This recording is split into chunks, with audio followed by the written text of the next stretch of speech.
The wind had a name out here. It was a thief that stole the moisture from a man's lips and the hope from his heart.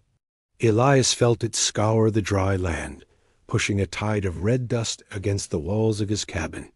The storm had passed at dawn, leaving the world coated in a fine, gritty powder.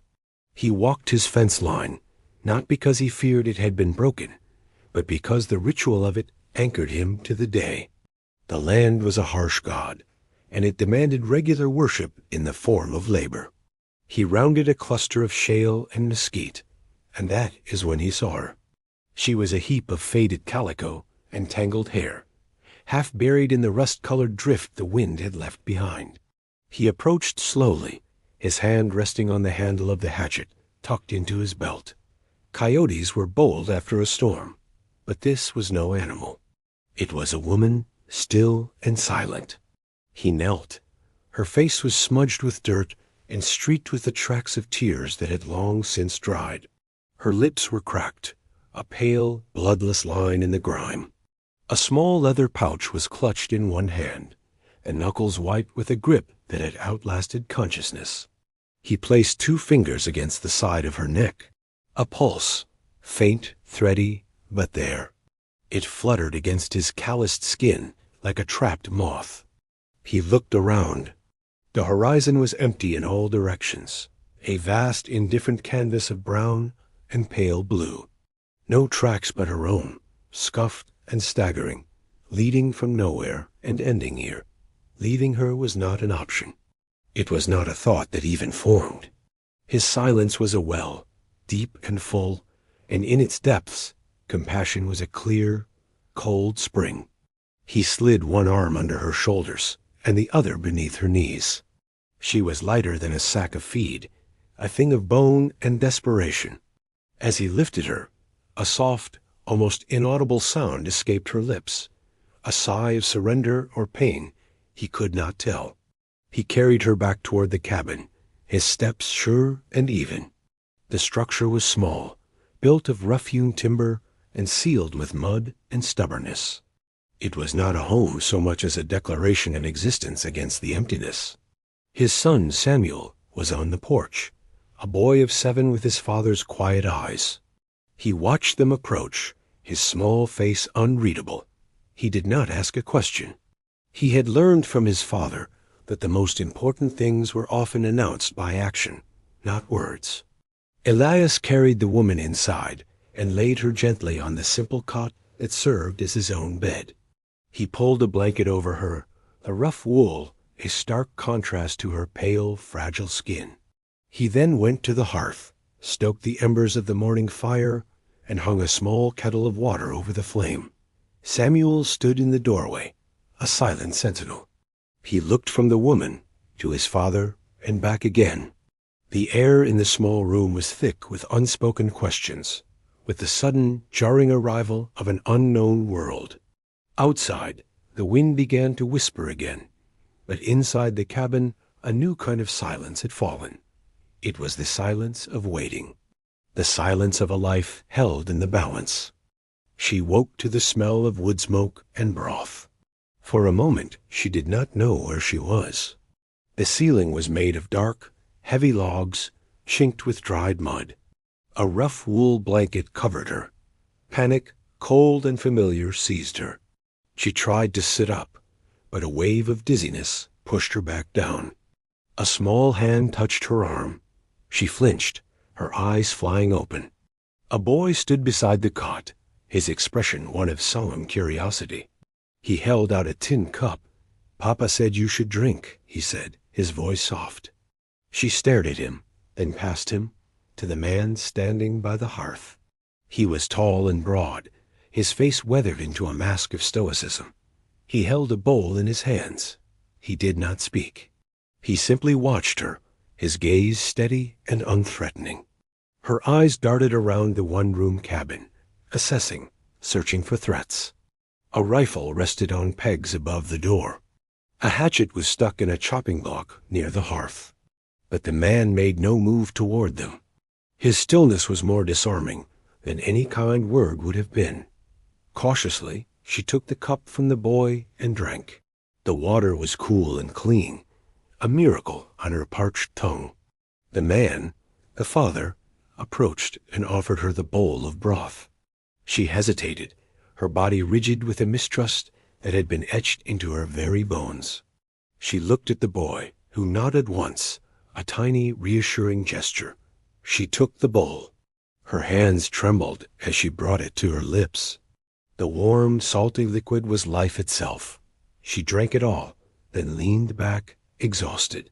The man took the empty bowl and returned to the hearth without a word. The afternoon wore on in this quiet tableau. The woman, Eleanora, drifted in and out of a shallow, restless sleep. The man, Elias, mended a piece of tack, his movements economical and precise. The boy Samuel sat on the floor, whittling a piece of scrap wood with a small, dull knife. Later, the sound of hoofbeats broke the stillness. Eleanora's eyes snapped open, wide with fear. Elias set down his work and rose. He moved to the door, taking the rifle from its pegs as he passed. He did not look at her, but she knew the action was for her. He stepped outside. From her cot, she could see a rider, a silhouette against the harsh sunlight. The man was burly, with a cruel slouch to his posture. "Howdy," the rider called out, his voice greasy with false friendliness. "Just checking on strays. From the Harridan ranch." The name was a physical blow. Eleanora shrank back into the blankets, her heart pounding a frantic rhythm against her ribs. She watched Elias. He stood on the porch, the rifle held loosely in one hand, pointed at the ground. He was a wall of silent refusal. He didn't speak. He didn't have to. His presence was an answer. The rider shifted in his saddle, his gaze trying to peer past Elias into the cabin's dark interior. "Ain't seen a woman pass this way? Faded dress, looks half-starved." Elias remained motionless. The silence stretched, becoming a weapon in its own right. The rider licked his lips, his bravado failing him. "Right then," he muttered, pulling on his reins. "Keep to yourself." He turned his horse and rode away, casting one last, resentful glance over his shoulder. Elias watched until the man was a small dot on the horizon before turning and coming back inside. He hung the rifle back on its pegs. His eyes met Eleanora's across the room. She saw no triumph in his face, only a quiet confirmation of a danger understood. And in that shared glance, the first fragile thread of trust was spun. The days that followed fell into a rhythm dictated by the sun and the needs of the land. Eleanora's strength returned slowly, a tide creeping back into a barren inlet. She did not speak of where she came from, and Elias did not ask. The space between them was filled not with words, but with actions. It began with small things. She found Samuel's shirt, ripped at the elbow, and mended it with neat, precise stitches, her needle moving with a forgotten familiarity. The boy watched her, fascinated. When she was done, he wore the shirt with a kind of quiet pride, running his fingers over the repaired seam. She saw the state of the small, struggling garden patch behind the cabin. The soil was dry, the plants wilted. Without a word, she began to tend to it. She used a bucket to carry water from the well, a task that at first left her breathless and dizzy. She weeded, her hands working the soil, coaxing life from the hard-packed earth. Elias would watch her from a distance as he went about his own chores. He split firewood, the sharp crack of the axe a steady punctuation to the long, quiet afternoons.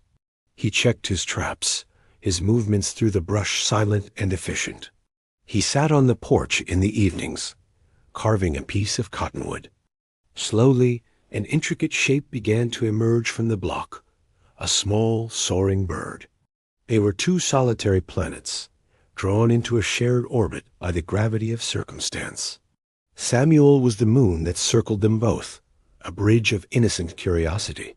He would bring her a strange-looking rock he'd found, or ask her to hold a piece of wood, steady while he tried to drive a nail into it.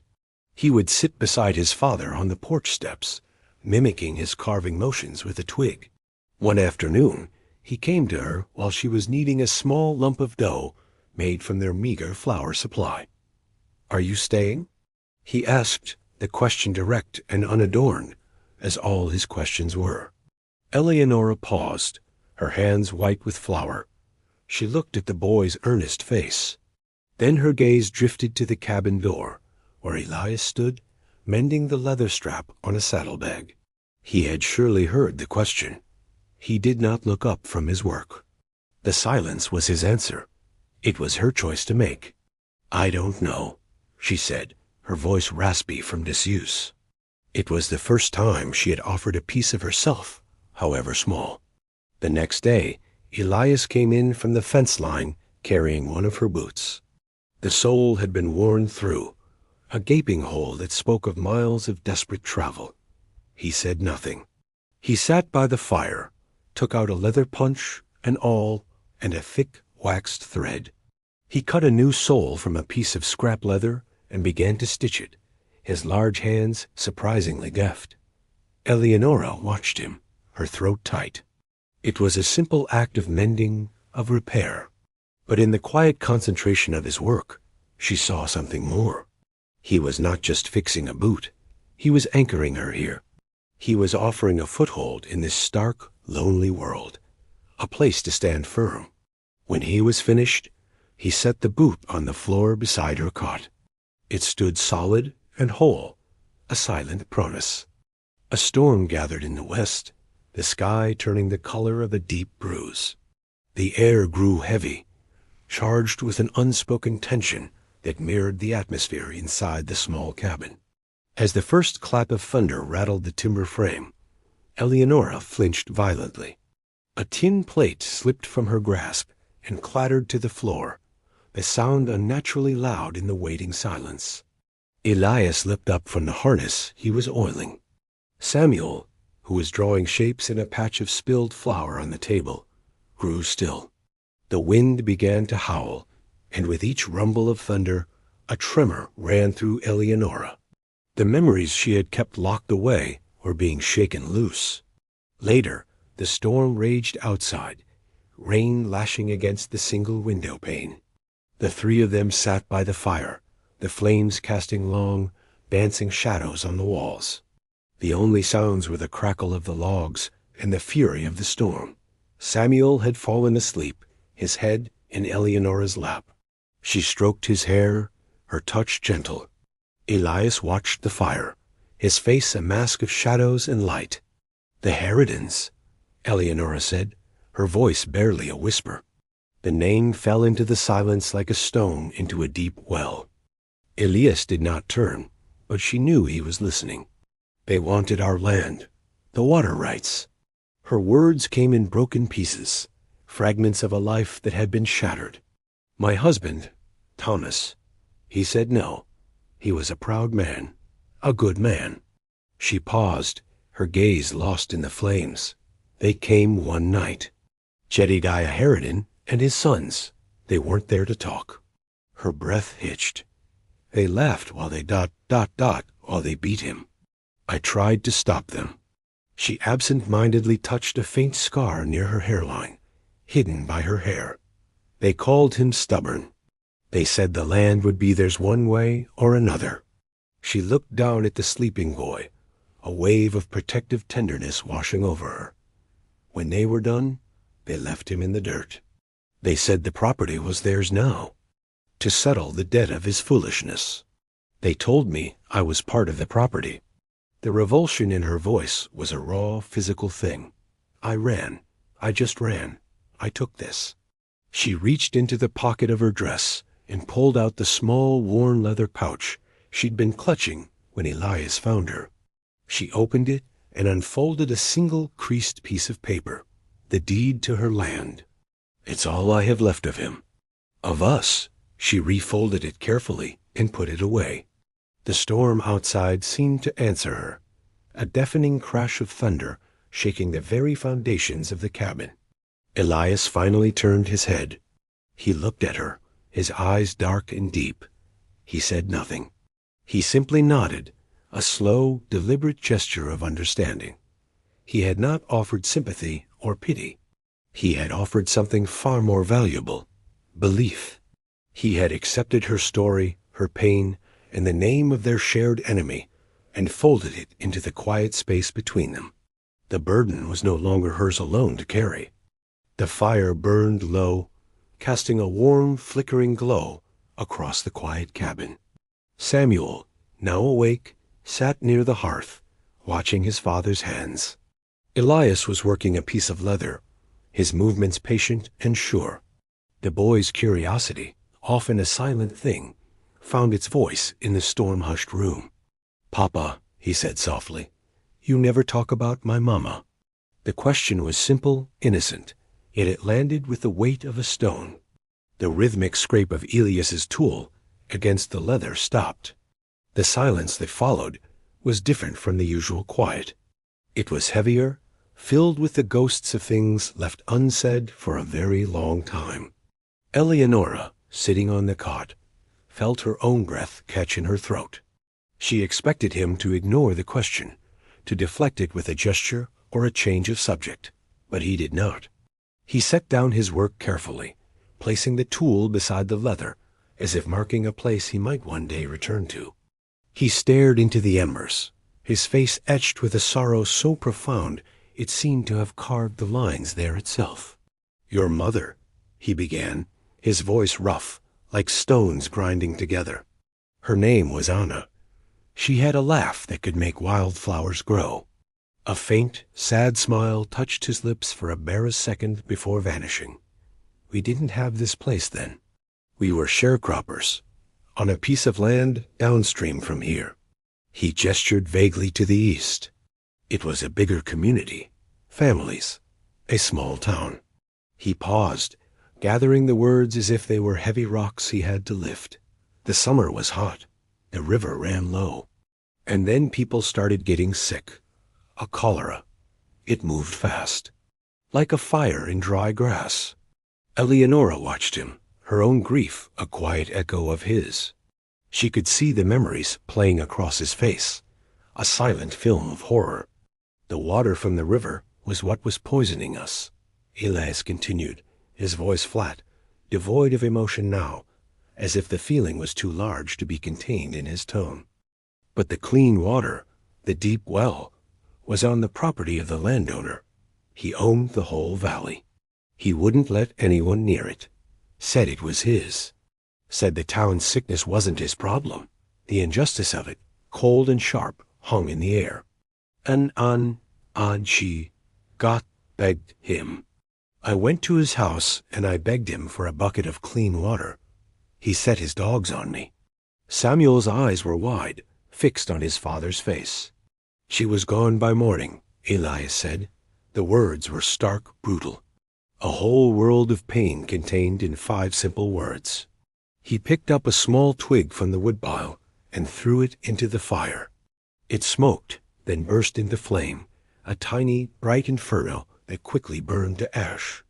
"The landowner," Elias said, his voice dropping to a low, dangerous growl. "The man who owned the land, the well, the town. The man who watched people die for the sake of $1. He finally looked up, his gaze meeting Eleanora's across the room. His eyes were like chips of flint. His name was Jedediah Harridan. The name, her name for him, was now their name.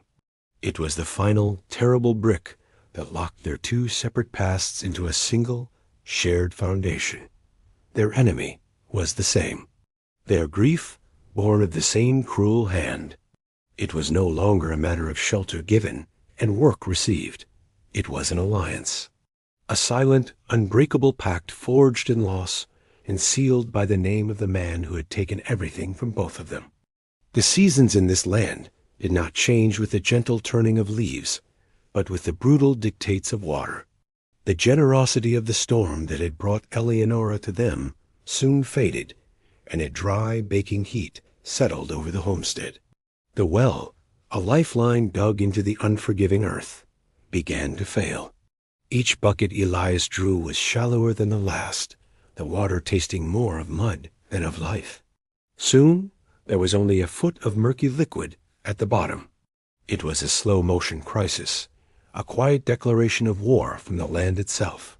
Elias knew what had to be done. There was no other choice. The well had to be deepened. It was a task for two strong men, but all he had was himself, a woman still regaining her full strength, and a small boy. He said nothing of his doubts. He simply began. The first day, he worked alone, breaking the hard-packed clay at the bottom of the well with a pickaxe, hauling the loosened dirt and rock up in a bucket. It was grueling, suffocating work. By noon, he was slick with sweat and caked in mud, his progress measured in inches. Eleanora watched from the cabin. She saw the impossible weight of the task, the slow, draining effort. She saw the future of this small, fragile family resting on his shoulders alone. That afternoon, she walked to the well. Elias was below, a shadow in the depths. He stopped his work and looked up at her. She did not speak. She simply took hold of the rope for the bucket, her hands firm and ready. A silent question passed between them. He gave a single, curt nod of acceptance. From then on, they worked together. He would dig, his pickaxe striking the earth with a rhythmic, percussive beat. He would fill the bucket, and she would haul. Her muscles, soft from disuse and trauma, screamed in protest. Her hands, which had once known only the fineness of thread, became raw and blistered. But she did not stop. She wrapped strips of cloth around her palms and kept pulling. A new rhythm was born between them, a wordless communication of effort and endurance. He learned the sound of her breathing, to know when she was tiring. She learned the timing of his movements, to have the bucket ready to descend the moment he had emptied the last one. Samuel helped in his own way. He brought them cups of their carefully rationed water. He sat nearby, a small, silent observer, his presence a reason for them to keep going. They dug past the hard clay, through a layer of stubborn shale that fought them for every inch. Days blurred into one long, aching effort. And then, one afternoon, Elias's pickaxe struck the ground with a different sound. A wet, hollow thud. He dug frantically for a moment, then called up. His voice was hoarse with dirt and exhaustion. Water. Eleanora leaned over the edge. At the bottom of the deepened shaft, a small, dark pool was beginning to form, seeping up from the earth. It was a miracle. It was life. They had done it. Together. That evening they sat on the porch steps, too tired to speak. Elias drew a bucket of the new water. It was cold and clear, without the taste of mud. It was the sweetest thing either of them had ever tasted. He passed the dipper to her. Their fingers brushed. It was a small, fleeting touch, but in the shared victory of the well, it felt like a promise. They had not just dug for water. They had deepened the foundations of their own survival. Life on the homestead found a new, more stable rhythm. The well gave them clean water. The garden, under Eleanora's patient care, began to produce small, precious vegetables. The immediate, gnawing threat of mere survival receded, replaced by the quiet hum of daily existence. A fragile sense of peace settled over the three of them. It was not a home born of love and laughter, but one forged in shared hardship and silent understanding. It was a home nonetheless. Elias taught Samuel how to track rabbits, his lessons delivered in quiet gestures and pointed fingers.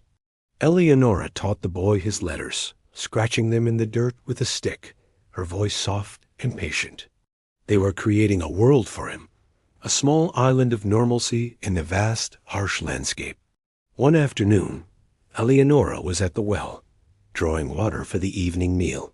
The new depth made the bucket heavy, but her body had grown accustomed to the work. Her arms were stronger, her back straighter. She moved with a newfound confidence, a sense of belonging to this place. Samuel was with her, sitting on the low stone wall that circled the well, kicking his heels against the rock. He was watching her, his head tilted in that serious, observant way he had.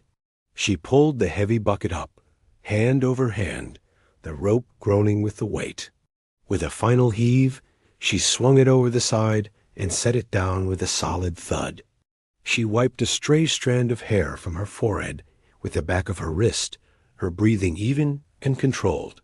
Samuel looked from the heavy bucket to her, a look of profound admiration on his small face. "Boy at the well said," he began, his voice clear and bright in the still afternoon air, "Papa said you're the strongest woman in the West."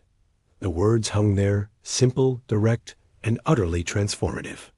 Eleanora froze, her hand still raised to her forehead. "Boy at the well said?" He was quoting himself, narrating the moment as if it were a story being told. And the line he quoted was not his own, but his father's. She slowly turned her head toward the cabin. Elias was on the porch, where he often sat in the late afternoon, sharpening a blade or oiling a piece of leather. He had been watching them. He must have said it to Samuel earlier, a quiet observation made to his son. Now their eyes met across the dusty yard. He did not smile. His face remained as stoic as ever, but he gave a small, almost imperceptible nod. It was a gesture of immense weight, a confirmation of the boy's words. In that single silent acknowledgement, he had given her more than praise. He had given her a title, a place. He had seen her not as a victim he had rescued, but as an equal, a partner in their shared survival. He had seen her strength, the resilience that had carried her through hell and brought her to his door, the same strength she now used to draw water and build a life alongside him. A warmth spread through Eleanora's chest, a feeling she had thought long dead. It was not happiness, not yet, but it was something close to it. It was acceptance. It was respect.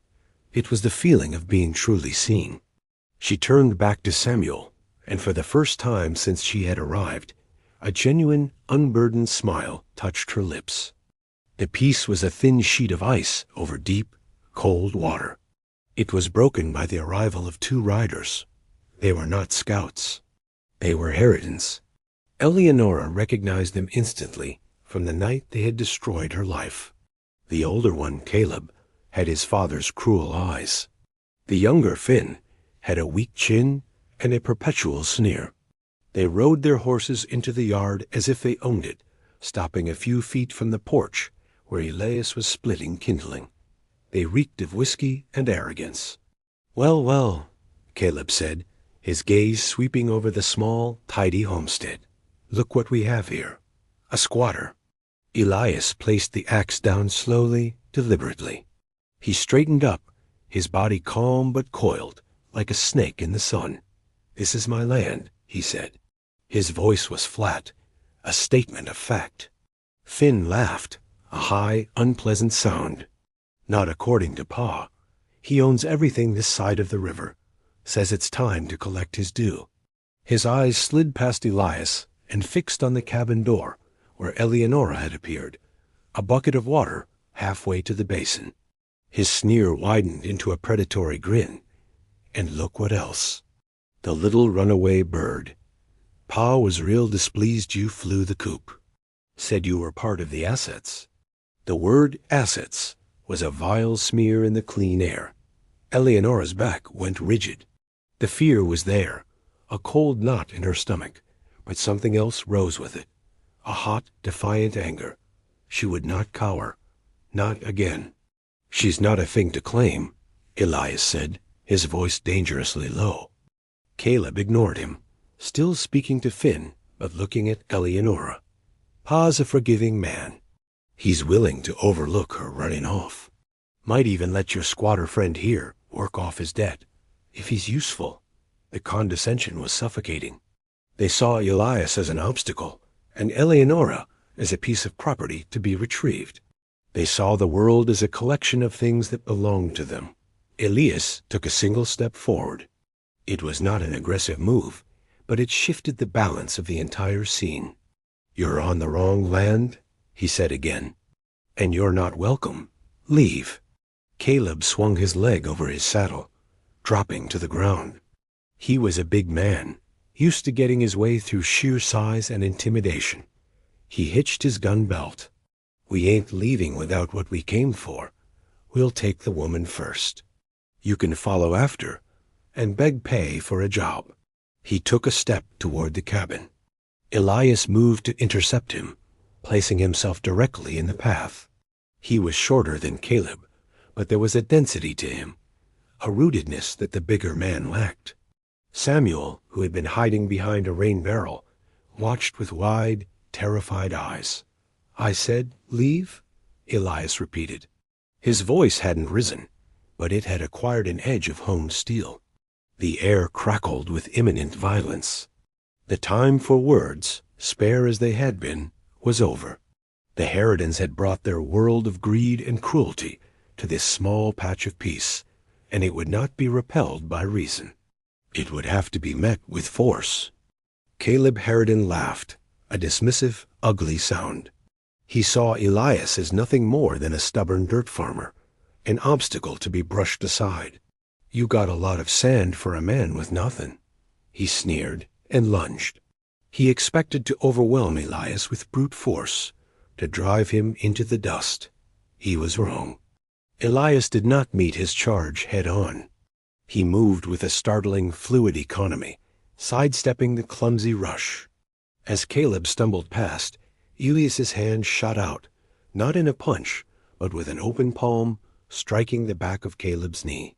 The joint buckled with a sickening pop, and the big man went down with a howl of pain and surprise, clutching his leg. The fight was not a barroom brawl. It was a dissection. Every movement Elias made was precise, efficient, and devastating. While Caleb was writhing on the ground, Finn, the younger brother, fumbled to draw his pistol.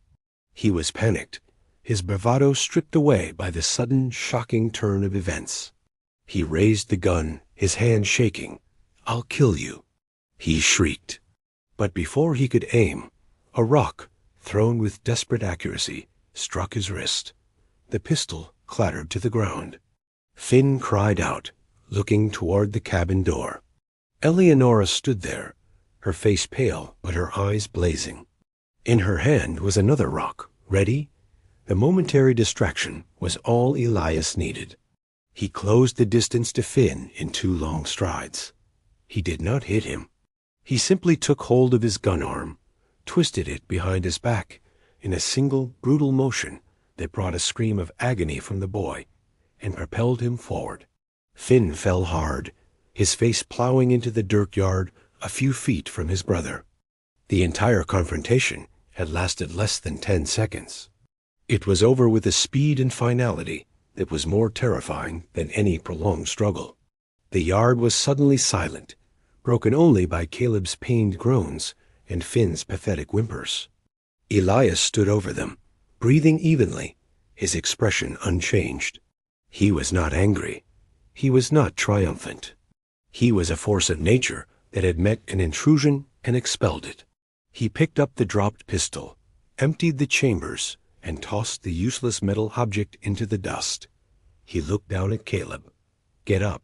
Caleb, cradling his ruined knee, glared up at him with pure hatred. "Pa will hear about this. He'll kill you. He'll kill you all."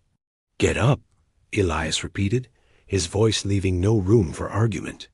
With Finn's help, Caleb struggled to his feet and hobbled back to his horse.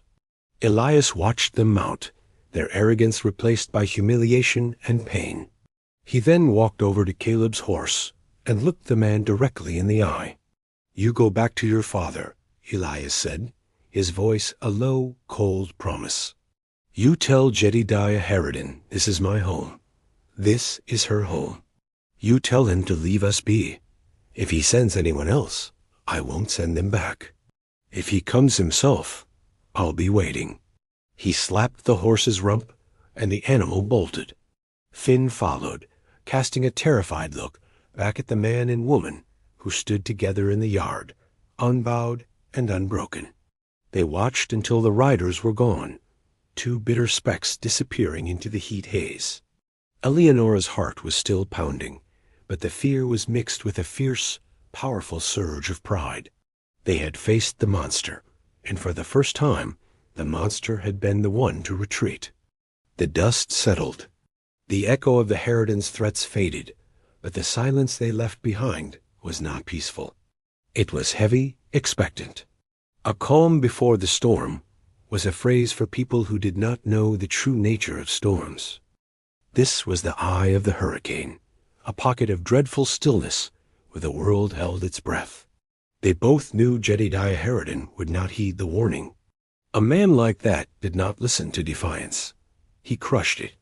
He would come himself. It was no longer a question of if, but when. They did not speak of it. There was no need. The knowledge sat between them, a shared and solid thing. Their preparation began immediately, a silent, synchronized dance of purpose. Elias brought the axe inside and spent an hour sharpening the blade on a whetstone, the rhythmic shing, shing, shing, a grim meditation. He took down his rifle, the one he had grabbed when the first scout appeared, and meticulously cleaned every part, the scent of gun oil filling the small cabin.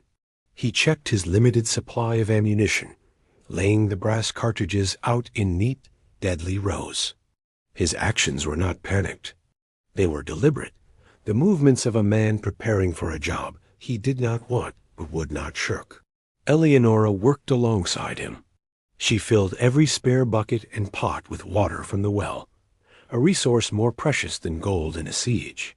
She baked the last of their flour into hard, dense bread that would not spoil quickly. She reinforced the cabin door, hammering a thick wooden bar across it. Her greatest concern was Samuel. She took the boy to the small root cellar behind the cabin, the entrance concealed by a pile of firewood. "If there is trouble," she told him, her voice low and steady, "real trouble, you come here. You pull the wood back over the door, and you do not make a sound, no matter what you hear. Do you understand me, Samuel?" The boy looked from her serious face to his father, who stood nearby watching. He nodded, his small face a mask of solemn comprehension. He knew this was not a game. That evening, as twilight bled across the sky, a profound quiet fell. Elias stood on the porch, staring out at the darkening horizon. Eleanora came and stood beside him. They were two sentinels guarding a tiny flicker of light against an overwhelming darkness. "He will come at dawn," Elias said. It was not a guess. It was a certainty. Men like Harridan preferred the dawn, believing it gave them a tactical and psychological advantage. "I know," she replied. She looked at his profile, silhouetted against the last vestiges of light. The stoic protector, the quiet man who had taken her in, mended her boot and stood against her demons as if they were his own. In that moment, her heart ached with a feeling so fierce and complex she could not name it. It was gratitude, respect, and a terrifying, desperate fear for what the morning would bring. She reached out, and her hand rested on his arm for a brief second. A touch of solidarity, a silent prayer. He did not move, but she felt the muscle beneath her hand tense in acknowledgement. The pact was sealed. They would face the dawn together. The dawn came not as a promise of light, but as a slow, gray infiltration of the dark. A thin mist clung to the ground, muffling the world in a shroud of damp silence. Elias was already awake, standing by the window, a sentinel in the gloom. He had not slept. He held his rifle, its wooden stock smooth and familiar in his hands. Eleanora was also awake, stoking the fire to a low, smokeless burn. The coffee she made was thick and black, a bitter sacrament before the coming battle. Samuel was asleep on his cot, his face peaceful, blissfully unaware. Outside, the world was unnaturally still. Then a sound. The distant, rhythmic beat of hoofbeats, muffled by the mist. It was not two riders this time. It was more, many more. "They're here," Elias said, his voice flat. Eleanora's hands tightened into fists. She took a deep breath, and her fear resolved into a core of cold, hard resolve. She went to Samuel, kissed his forehead gently, and whispered the instructions again, before guiding him, still half asleep, out the back and into the hidden root cellar. When she returned, the riders were emerging from the mist. There were 6 of them, led by a hawk-faced old man on a fine black horse.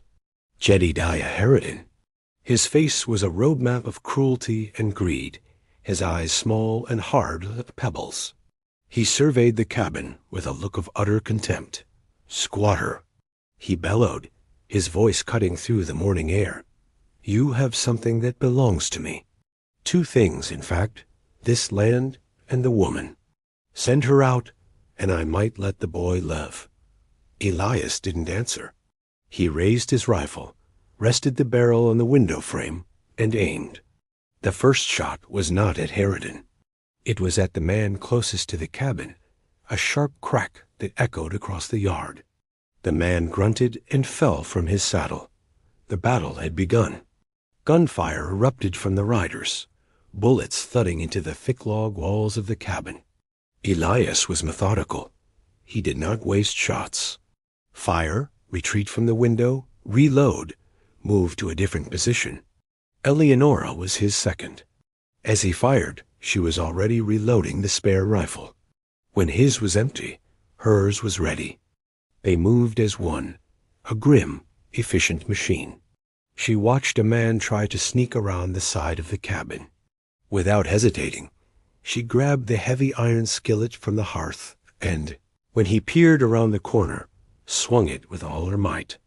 The clang of iron on bone was sickening, but the man dropped without a sound. Elias took a bullet in his left arm, a fiery tear through muscle. He grunted in pain, but did not falter. Eleanora ripped a strip from her petticoat and bound the wound tightly, her movements swift and sure. The fight became a blur of noise, smoke, and terror. 2 more of Harridan's men fell to Elias's steady aim. The remaining riders, including Harridan himself, took cover behind the well and the water trough, the odds evening slightly. The final confrontation had to be face to face. Harridan, enraged and impatient, made his move. He charged the cabin door, firing his pistol wildly. Elias met him at the threshold. The 2 men collided. It was not a fight of skill now, but of raw will. Elias wounded, against the man who had destroyed both their lives. They grappled, crashing over furniture. It was a battle for more than land. It was for the past and for the future.